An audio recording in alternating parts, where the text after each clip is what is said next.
ഈശോ മിശിഹായ്ക്ക് സ്തുതിയായിരിക്കട്ടെ. നമ്മുടെ എല്ലാ മനസ്സുകളിൽ ഉത്തരം കിട്ടാത്ത ഒത്തിരി ചോദ്യങ്ങളുണ്ട്. പല കാര്യങ്ങളും എങ്ങനെ സംഭവിക്കുമെന്നതിനെക്കുറിച്ച് യാതൊരു എത്തും പിടിയുമില്ലാതെ നമ്മൾ കഴിയുന്നുണ്ട്. അതിൻ്റേതായ ഉത്കണ്ഠതകൾ, ആകുലതകൾ നമ്മെ കൂടുതൽ നിരാശയിലേക്കും പലവിധ തടസ്സങ്ങളിലേക്കും നയിച്ചുകൊണ്ടിരിക്കുന്നു.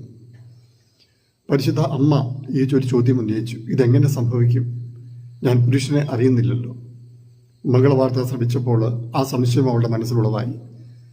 ലൂക്ക 1:34 നമ്മൾ വായിക്കുന്നു. 4 ദൈവത്തിൻ്റെ വഴികൾ നമ്മുടേതിനേക്കാൾ ഭിന്നമാണ്.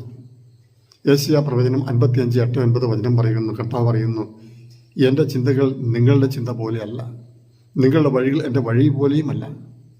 ആകാശം ഭൂമിയേക്കാൾ എത്രയോ ഉയർന്നു നിൽക്കുന്നു, അതുപോലെ എൻ്റെ വഴികളും ചിന്തകളും നിങ്ങളിൽ നിന്ന് ഉന്നതമത്രേ.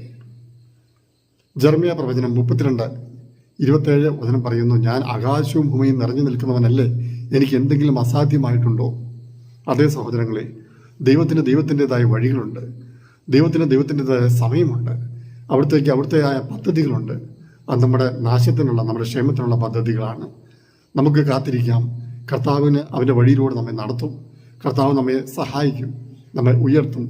നമുക്ക് എങ്ങനെ നടക്കും, എങ്ങനെ സംഭവിക്കും, എൻ്റെ ജീവിതത്തിലെ കടബാധ്യത എങ്ങനെ തീരും, തടസ്സങ്ങൾ എങ്ങനെ മാറും, എനിക്കൊരു ജോലി എങ്ങനെ ശരിയാവും, എൻ്റെ രോഗം എങ്ങനെ മാറും, എൻ്റെ മക്കൾ എങ്ങനെ നന്നാവും, അല്ലെങ്കിൽ ജീവിത പങ്കാളി എങ്ങനെ എനിക്ക് ഉൾക്കൊള്ളാൻ സാധിക്കും, രമ്യതപ്പെടാൻ സാധിക്കും, ഇങ്ങനെയല്ല പലവിധ ടെൻഷൻ നമ്മുടെ എല്ലാ ജീവിതത്തിലുള്ളപ്പോൾ കർത്താവിൽ ആശ്രയിക്കുക.